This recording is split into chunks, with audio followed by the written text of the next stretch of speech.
Ummah TV, cahaya umat dan bangsa.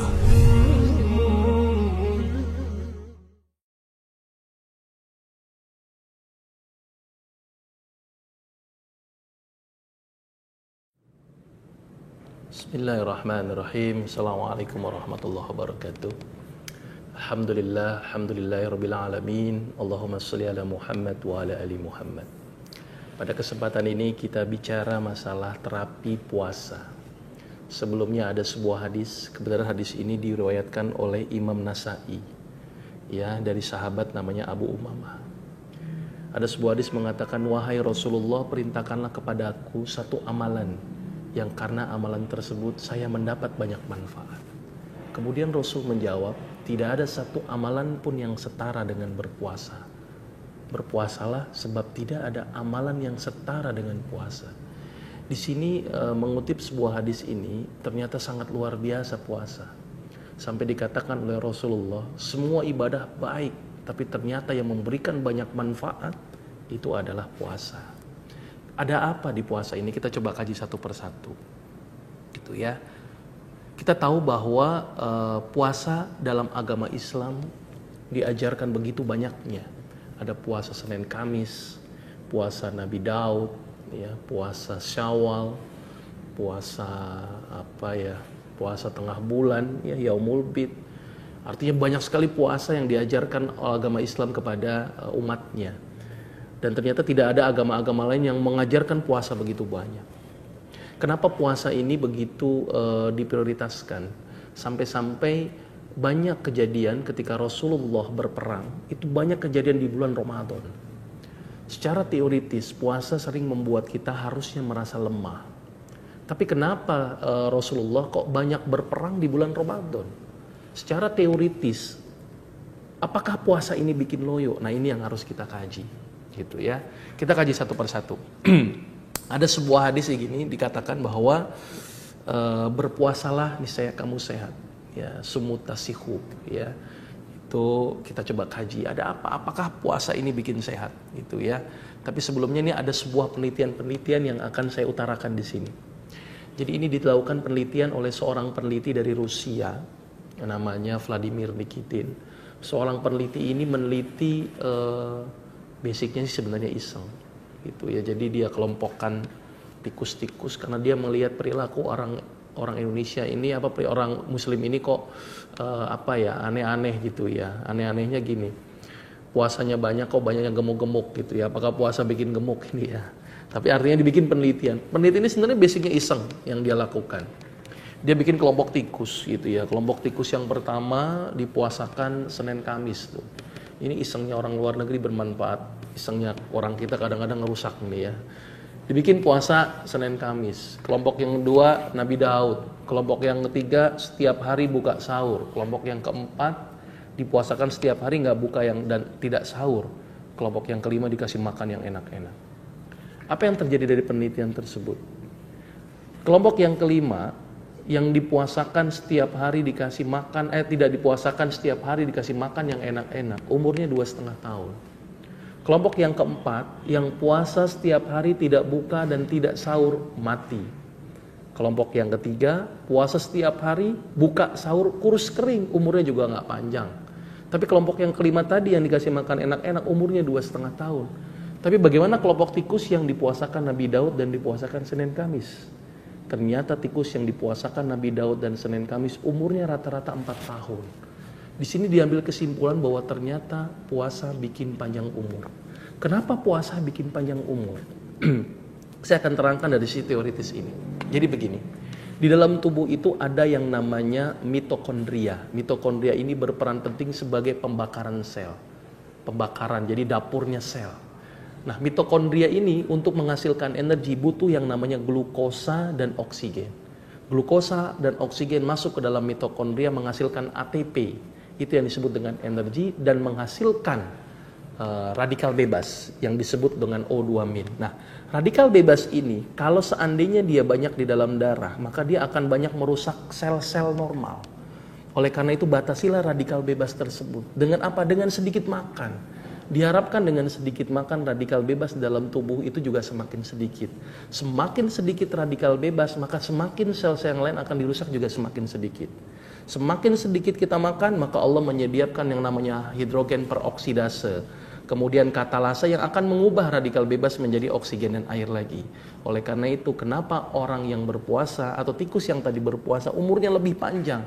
Karena kenapa? Karena sel-selnya tidak dirusak dengan radikal bebas yang dihasilkan dari setiap pembakaran di dalam sel. Ini menunjukkan bahwa puasa bikin panjang umur. Kita akan kaji lagi yang kedua, penelitian yang dilakukan oleh sekelompok meneliti tentang ayam. Apa yang terjadi? Ayam biasanya pada waktu-waktu tertentu habis dia bertelur, fasenya sudah habis, harusnya ayam itu dipotong. Tapi dia mencoba meneliti, coba ayam ini tidak dipotong. Kemudian ayam tersebut dipuasakan kurang lebih selama 10 hari.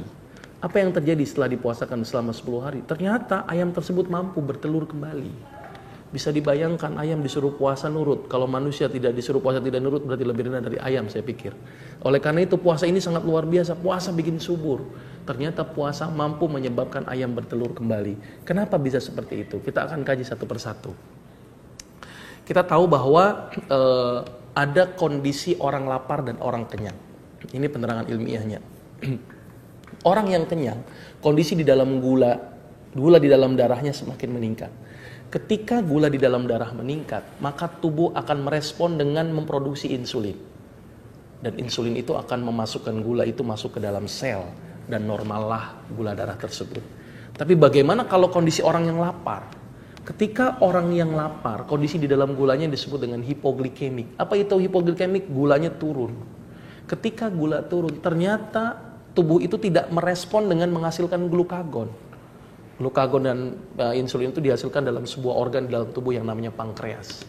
Tapi apa yang dilakukan tubuh ketika kita lapar? Ternyata tubuh akan merangsang ginjal dulu untuk memproduksi yang namanya epinefrin. Maka itu tidak heran kenapa kalau kita lapar gemeter kita.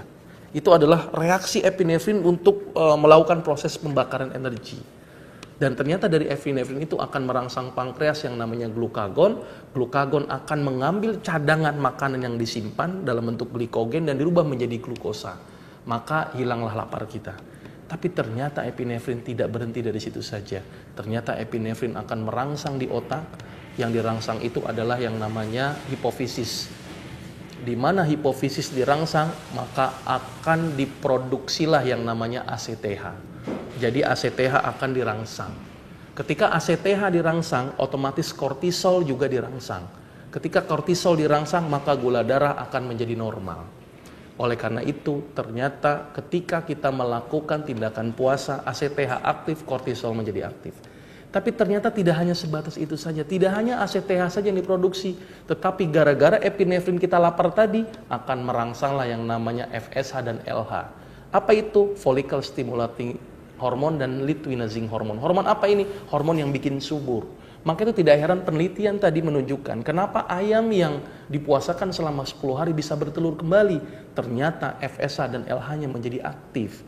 Oleh karena itu orang yang rajin berpuasa akan menyebabkan sel telurnya menjadi lebih bagus. Oleh karena itu orang-orang yang sulit punya anak, saya mengharapkan untuk rajinlah berpuasa. Selain itu juga akan diproduksi hormon selain FSH dan LH, produksi yang namanya growth hormone. Apa itu growth hormone? Hormon yang bikin pertumbuhan. Tidak heran maka itu orang-orang yang rajin berpuasa ternyata juga akan membantu proses pertumbuhan. Karena pertumbuhan itu tidak hanya murni dari makanan saja, perlu adanya hormon yang namanya growth hormone. Growth hormone ini dihasilkan dari cara apa? Salah satunya dengan cara berpuasa. Terus kemudian selain growth hormone juga akan diproduksi yang namanya TSH. Apa itu? Thyroid stimulating hormone. Hormon apa? Hormon yang bikin kita menjadi semangat, hormon metabolisme. Maka itu tidak heran kenapa Rasulullah banyak berperan di bulan puasa. Ternyata ketika bulan puasa seharusnya orang loyo, tapi kenapa Rasul tidak loyo? Karena ternyata diproduksi yang namanya TSH tadi. Untuk metabolisme malah tambah semangat. Ditambah lagi dengan adanya glukagon, kekuatannya menjadi lebih luar biasa. Orang kafir berperang memikirkan makan, orang muslim berperan tidak mikirin makan karena sudah disiapkan dengan glukagon, disiapkan dengan ACTH, disiapkan juga dengan TSH-nya. Oleh karena itu tidak heran kenapa Rasulullah banyak berperang di bulan Ramadan.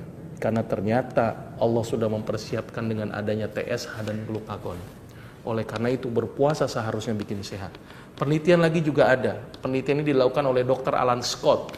Dr. Alan Scott ini meneliti sekelompok mahasiswa yang sebelum ujian dipuasakan dan sebelum ujian dipuasakan selama kurang lebih 2 hari. Ternyata penelitian sangat luar biasa. Kelompok mahasiswa yang dipuasakan skornya lebih tinggi daripada kelompok mahasiswa yang tidak dipuasakan. Oleh karena itu tidak heran kenapa berpuasa itu bikin kita menjadi cerdas.